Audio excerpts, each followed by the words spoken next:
al final he pogut continuar en la festa, tot i les inclemències del temps que hem tingut. Hem pogut habilitar aquí el pavelló municipal per a fer una de les festes importants, que és la petició de les pubilles i pubill de l'any 2026. Enguany és un any que també continuem tenint molta cantera, tenim 38 o 39 pubilles, i llavors, aquí totes les xarangues que tenim a la població, el grup de joc a Panera, i s'ha fet una petició a les pubilles i als pubills.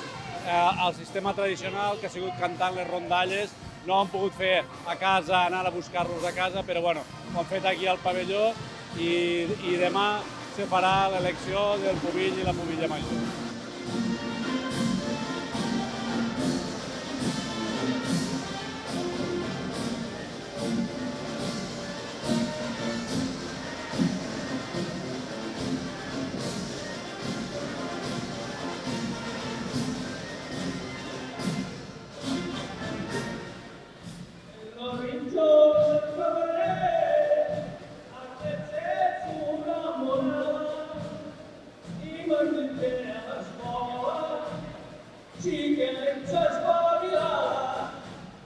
Avui la veritat és que la meteorologia, ja ho diem bé els nostres avantpassats, que a Sant Gregori sempre plovia, i això s'ha complit un any més. L'any passat ja va ser cap al final de l'acte va ser cap al final, però avui ha sigut ja des del principi que ha plogut, l'hem hagut de traslladar al pavelló, però sí que és veritat que, pensàvem que no podria quedar bé, però al final sí.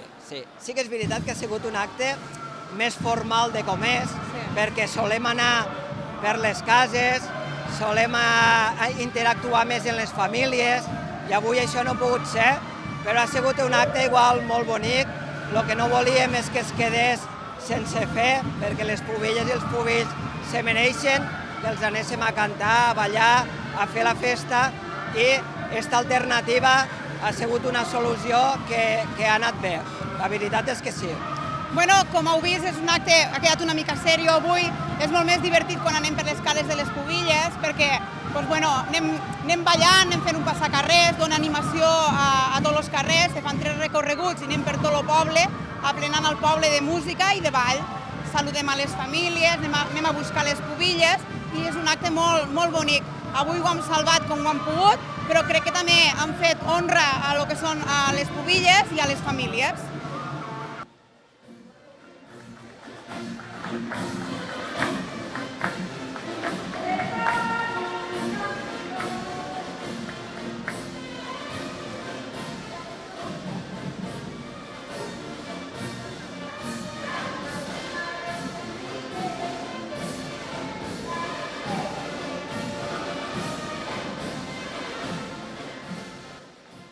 Bé, ara la veritat és que esperem continuar en la festa, en els actes. També tenim els balladors de segon d'ESO que cada any participen d'esta festa. En els balls típics, que als anys 80 ja se va recuperar en els alumnes de 8è d'EGB i després hem continuat en els alumnes de segon d'ESO. És uns balls que se van recuperar quan després de la Guerra Civil van acabar de ballar-se, als anys 80 se van recuperar, i també és molt important que participen d'esta festa. Una festa d'arrels planeres que tothom surt al carrer, tothom dona el màxim del que té, i una festa que cada any va a més. Com ha dit el meu company, estem intentant aquí que no se perdin les jotes, que no es perdin les ballades. Estem fent tradició amb els joves, amb els adolescents, que costa una mica, però la veritat és que sempre hi ha cada any molt bona rebuda, quedem molt contents, fan totes les ballades amb nosaltres, i anem mantenint les arrels planeres ben vives, no, Guillem? Ja hi són